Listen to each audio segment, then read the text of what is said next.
Kakapasok lang na balita, grabe to, Sinibak, Tulfo, BP Sara, grabe ang natakasan, sumabog sa galit PBBM. Masibak, tindi ng pamagat nito.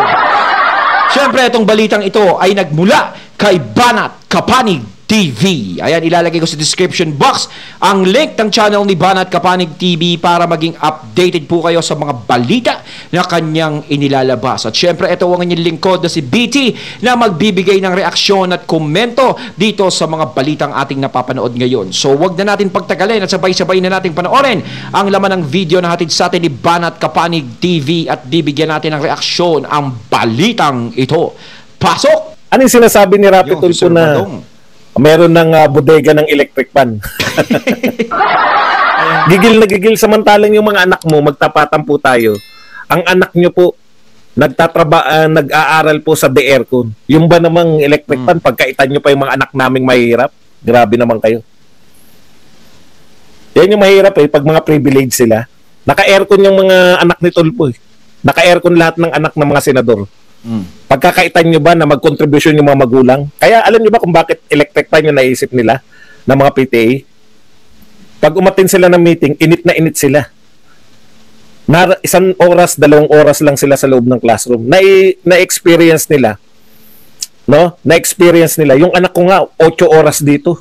Ganito pala kainit sa room. Kaya lahat po ng umatin ng PTA, talagang magbibigay ng para sa electric fan. Sino po yung maangal? Yung hindi po umatin. Real talk, diba? Hindi tama yun, no?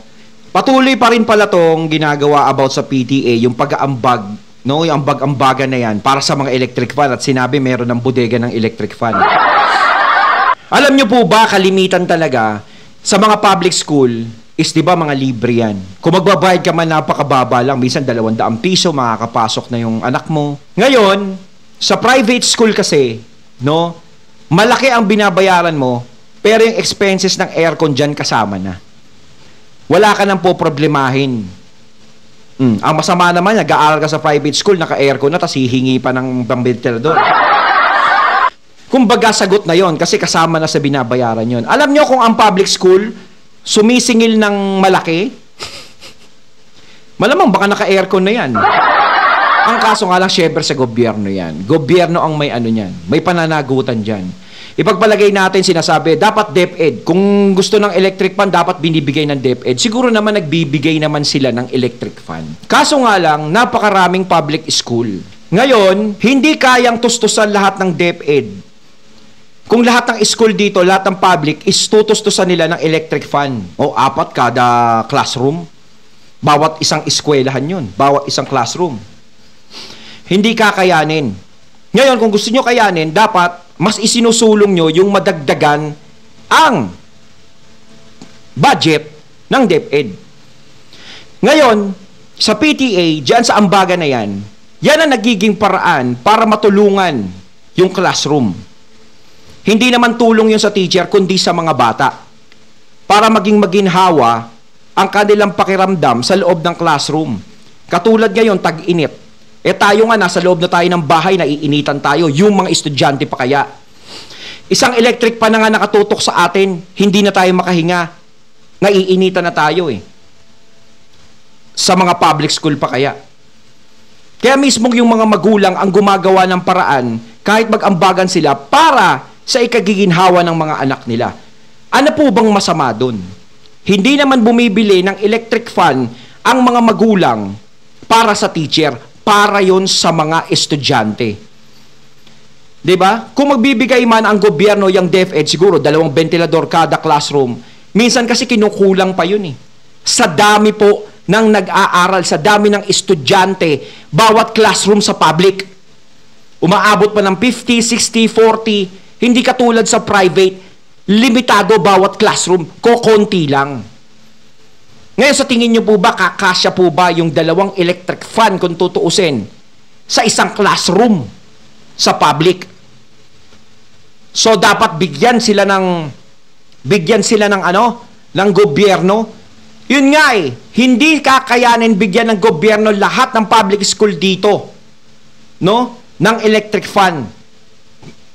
Kung ganyan nga, yan nga, kinokontra yung pondo O, 'di ba? Kung gustong mangyari yon at walang PTA, walang ambagan na mangyari, uulitin natin, dagdagan nyo ang pondo ng DepEd para matupad yan. Hindi po umaangal. Ha? Yun po yung mga hindi umaattend ng PTA meeting. Oo, siguro yun yung mga umaangal. Kasi hindi naman nila nararamdaman eh. Baka iniisip nung ibang, papasensya na sa ibang mga magulang kung merong mang ganun. Na nagsasabi, uy, puro ambagan naman yan, ambagan.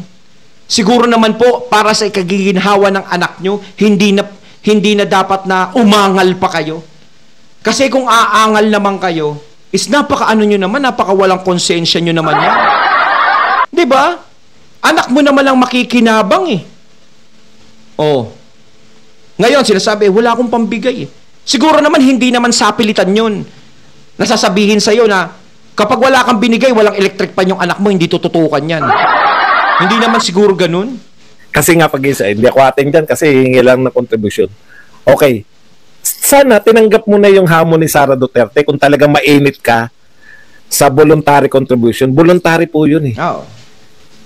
Voluntary po yung pagko-contribute ng magulang. Sana kung talagang init na init ka, ayaw mong mag-voluntary contribution. Gumawa ka ng batas. Sana gumawa ka na talaga ng batas. O kaya, para saan pa yung PTA? Di ba, ano yung logic? Bakit ka pa may PTA kung hindi naman sila pwedeng tumulong sa school? Bakit pa kayo nagtatayo ng PTA? Huwag na kayo magtayo ng PTA. Pupunta lang kayo rito, makikigulo pa kayo. Alam niyo po ba, isa pa yung PTA sa pinaproblema ng mga principal? Kasi, samahan din yan eh. May mga nag-aaway-aaway din ng mga magulang. May mga, dahil bawal po hawakan ng teacher yung pondo, marami na po kami nababalitaan. Ay, mga magulang. Ako nababalitaan na yung mga PTA treasurer, hindi po lahat. Pinipitik. No? May pa isa-isa na PTA treasurer na wala na. Tinakbo na yung mapa ng ano ngayon yun, ng principal. Di ba? Ang PTA po para makatulong sa principal eh. Napakakapal naman ng mukha ng mag-treasurer na magulang. Kung merong ganon, di ba anak mo nag-aaral doon, tapos konting halaga, no? Itatakbo mo. Grabe. Kapalit ng dangal mo, pangalan mo, tapos sisirain mo pa yung kinabukasan ng anak mo. Di ba napakawalang yan naman ng ganong tao? Problemahin pa ng principal. Kasi baka gusto ni Senator Rapi, siya na lang humawak ng pondo. Hindi, mas maganda na yun. Kung talagang kumokontra nga naman si Senator, di ba? Ayaw niya ng ambaga na yan, ayoko niyan. Kasi nga mamaya takbuhan ng mga magulang, kawawa naman yung mga ano. Eh di ganito na lang. O di lahat na lang ng ambagan ibigay sa'yo. Tapos kapag hihingi ng electric pan yung bawat classroom, sa'yo na lang din hihingi. O kung medyo maluwag-luwag ka naman sa buhay, dagdagan mo. Diba? Ganun lang naman yun eh. Yun, dahil may nagtakbong ano.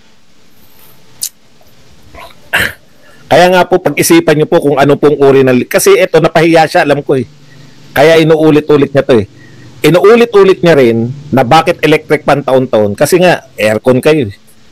Kaya yung mga kawawang mga bata na hindi makatikim ng init, sobrang init, ayaw nyo pang pag-electric fan. Isa pa. Ito pa isa po. Paulit-ulit niya rin sinasabi, bakit nangingi tayo? Eh merong namang budget para dyan. Alam niyo po, sa totoo lang, may MOA naman daw. Yung ideal kasi yung sinasabi ni Tulfo eh. Totoo naman po yun. No? Kung babudgetan nyo, sinong principal yung gusto pang manghingi sa mga magulang? Problema mo pa yan, manghingi pa ng pamerienda yan. Sasagutin pa ng principal. Totoo. Kala niya, repair, principal, kami nagagawa ng mga lahat ng sirang electric pan. Ay, sige po, thank you po. O, diba? Siyempre, nag-aanon loob eh. Hindi ko pa nung... wag na yan. Balik na tayo rito. Kumbaga parang ano, no? Titipirin. Hindi, di ba? Kaya lang naman sila sabi na, taon-taon electric fan. Mas maganda nga, laging bago eh. Bagong mga estudyante, bagong mga ano, is nagpapalit. Kasi alam naman natin, ang tinatagal ng electric fan ngayon, hindi na katulad ng dati.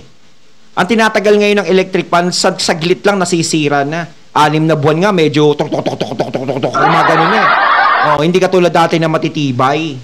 Kaya talagang mapapabili ka ng mapapabili. Hindi naman katulad ng aircon na iba talaga pang matagalan. Kumpara mo naman sa electric fan. Sino po bang principal sa tingin nyo ang tatanggi na yung kanyang pangangailangan sa eskwelahan ay tutugunan ng DepEd. Pero ano po ba ang realidad? Ayan si Pia Cayetano. Ano sinabi ni Pia Cayetano? Hindi po kaya eh. Kapos talaga yung budget eh. Yun lang. Wala naman siyang naiisip. Yun lang. Wala naman siyang pinopropose.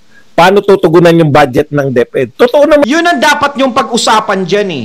Hindi yung ambagan niya. Hanggat walang pondong inilalabas. Diba? Hanggat yung pondong inilalabas tuloy.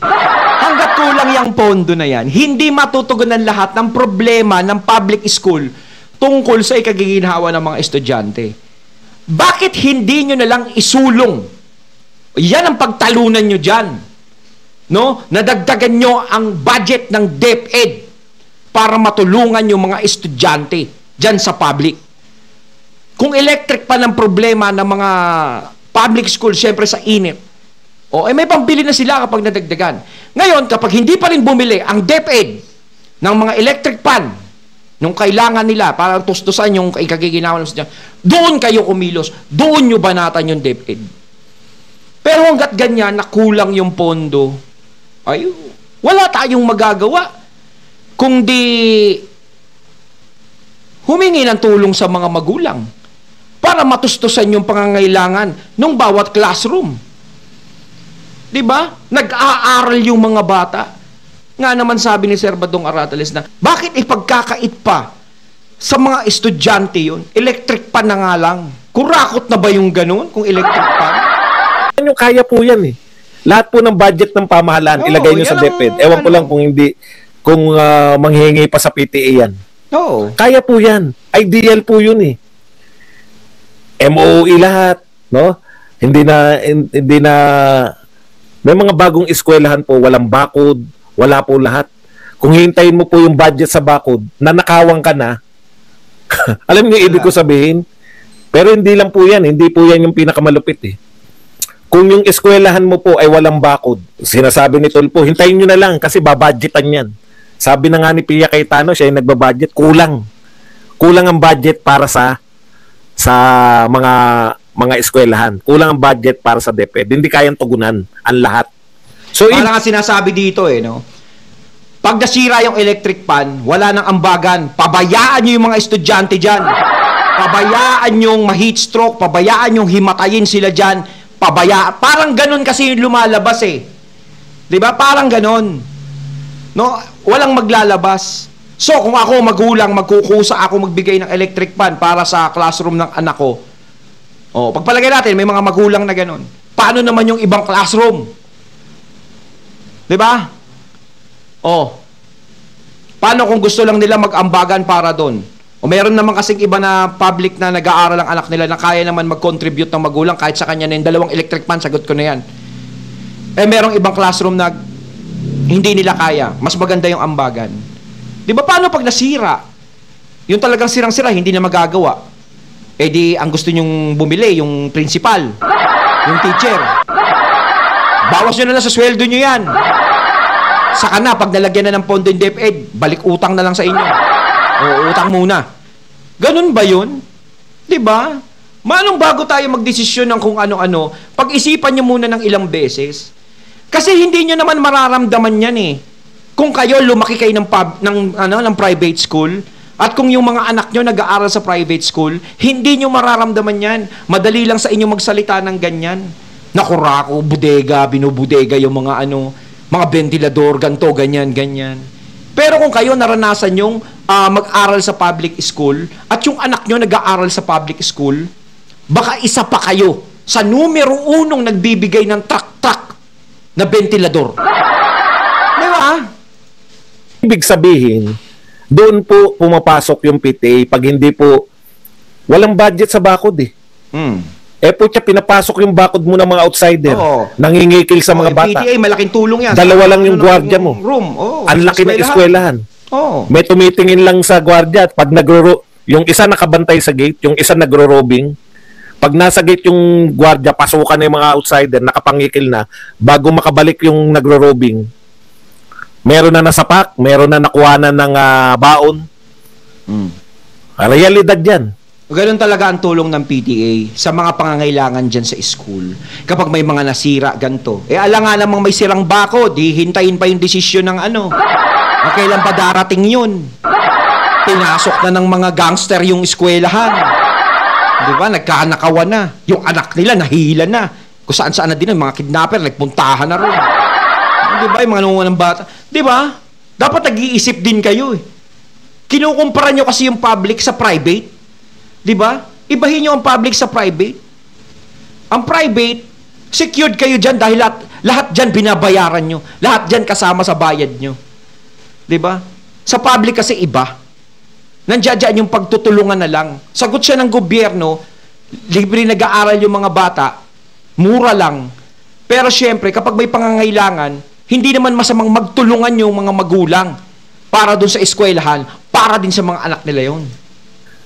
Pero hindi kayo pwedeng magtulong-tulong para magkaroon ng bakod, PTA, kasi ayaw ni Tulfo eh. Ayaw niya. Hintayin nyo muna magka-budget yan para hintayin nyo. Sabing na nga ni Pia na hindi kaya lahat. Kapos ang budget na pwedeng ibigay. Hindi kaya lahat ng budget natin mapupunta na sa DepEd. Kaya tulungan po. Di ba? Bakit po hindi natin pinagbabawal yan, yung PTA, sa private school? Bakit po sa private school hindi niyo pinagbabawal? Yung po bang pinag-aaralan ng mga anak nyo walang PTA? Wala po bang PTA sa mga Letran, Ateneo, Lasal? Bawal po ba sila magbigay ng contribution? May alam po akong PTA dito. Ay, PTA. May alam po ako eskwelahan na private. Yan malapit sa Novaliches. Pinatatakbo ng mga madre. Yung mga magulang, grabe mag-donate sa eskwelahan. Bakit may pagbabawal yun? Oo, kusa naman yun. Mayayaman ng eskwelahan yan, ha? Nagdo-donate pa yung PTA. Oo, kusa naman. Bakit ba ayaw magbigay? Alam nyo, di ba? May programa kayo. Nabibigay kayo ng serbisyo sa mga Pilipino sa programa nyo. Bakit hindi nyo maunawaan yun? Yung mga kusang pagtulong. Kayo nga, nagbibigay kayo ng kusang pagtulong, di ba? Yung programa nyo. Di ba? Yung programa yun, alam nyo na yun. Yung in-action na yun. Bakit naman yung ibang tumutulong ng mga magulang? Bakit pagbabawalan sa pagbibigay ng ganun? Di ba? Tumutulong lang din yun. Ano pinagkaiba nun? Dapat mas nauunawaan nyo nga yun eh. Kasi ganun kayo, may programa kayong ganun eh. Hindi ko po makuha kung bakit galit na galit sa PTA o napahiya dahil sinabihan na gumawa ka ng batas na pagbawalan mo. Okay, ikalawa po, yun unang punto, di ba? Yung paulit-ulit siya ron. Na may batas naman na bawal mangolekta. Tama po yun, bawal mangolekta sa bata. Hindi naman po nangongolekta yung PTA sa bata eh. Hindi. Nangongolekta yung PTA sa mga magulang. Ang question, wala ba sa saligang batas na makapagtayo ng organisasyon?